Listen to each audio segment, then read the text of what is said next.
It will come to no surprise to those who know me that I am a very creative person, and though it may seem pretentious to call YouTube videos art, I would definitely consider YouTube to be one of my most important creative outlets. However, when it comes to creating YouTube videos or art, there's been a particular question on my mind lately that is potentially integral to anyone's creative process. In simplest terms, that question is, what is more important, the product or the response? The product would involve the entire process that goes into making something what it is in its final form. It would involve the pre-production, post-production, and everything in between, and would be solely judged on its objective merits. The response, on the other hand, would be based on whatever happens after you've made the product public and other people's subjective reactions to it. Personally, I don't usually focus on anything other than the product. I know practically every YouTuber says this, but I don't really care about the views, at least not to the extent that it specifically affects what content I am making.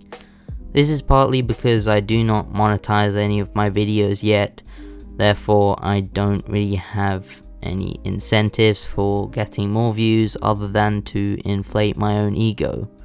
Luckily at the moment I also try my best to not link how many views my videos get to my videos' intrinsic value as a form of entertainment. YouTube is mainly a hobby for me, as something that I enjoy doing. Though I want others to see my work, I try my best to create videos that I would enjoy or I would see myself watching. One of the things that I like best about YouTube is the creative freedom that it offers, and though a larger audience would be beneficial and desirable in many ways for me, it could easily become restricting, as then you have to consider what your audience likes, what they come to expect, and what kind of content they have grown accustomed to. That also comes with the increased pressure of not wanting to disappoint fans or let them down, while still wanting to make as good content for them as possible. You kind of set the highest standard for yourself when you know people are consistently watching you.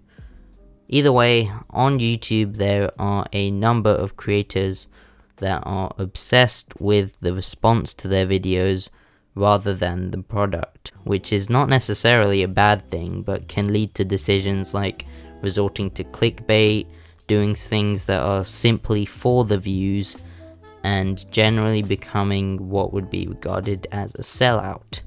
This is not unnatural, as when money plays a factor in any mainstream entertainment or art, there's almost always an emphasis on making a profit. Whether in the television industry, the film industry, the music industry, anytime it's always about budgets, profits, making money.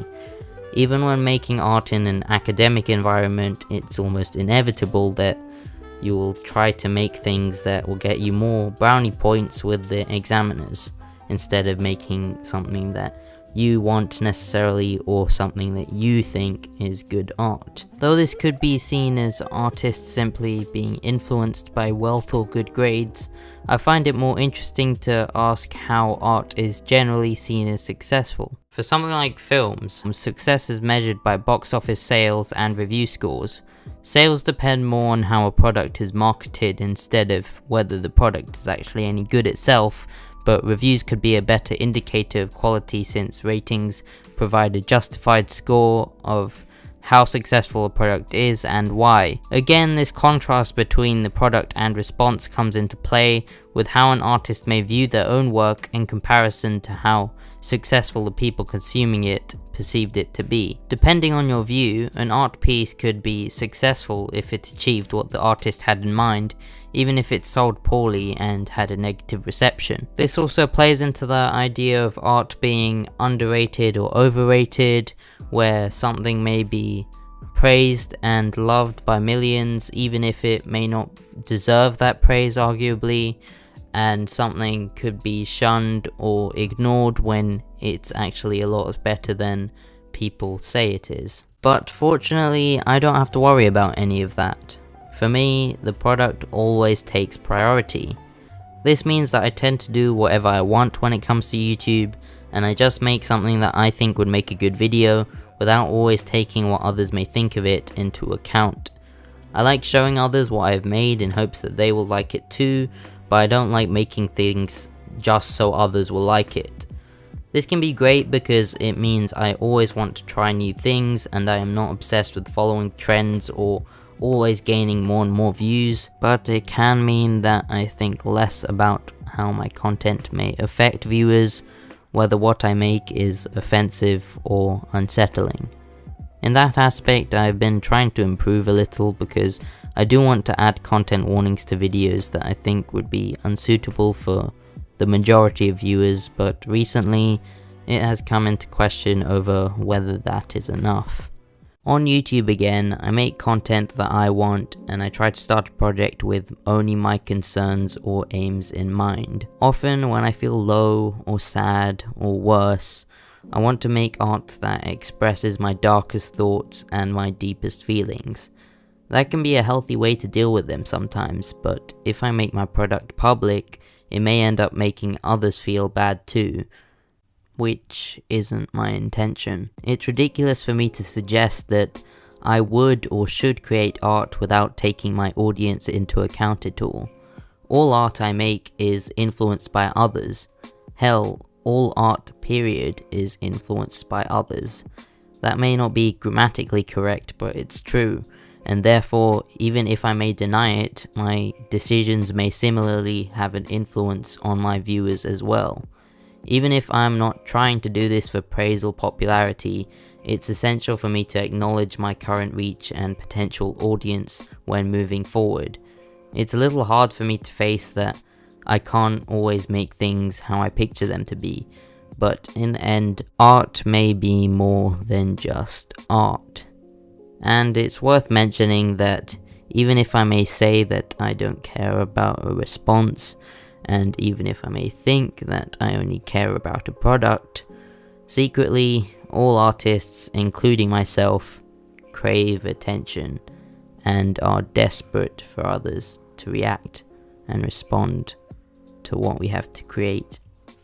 Essentially, paying more attention to either side could have an impact on whatever content someone makes.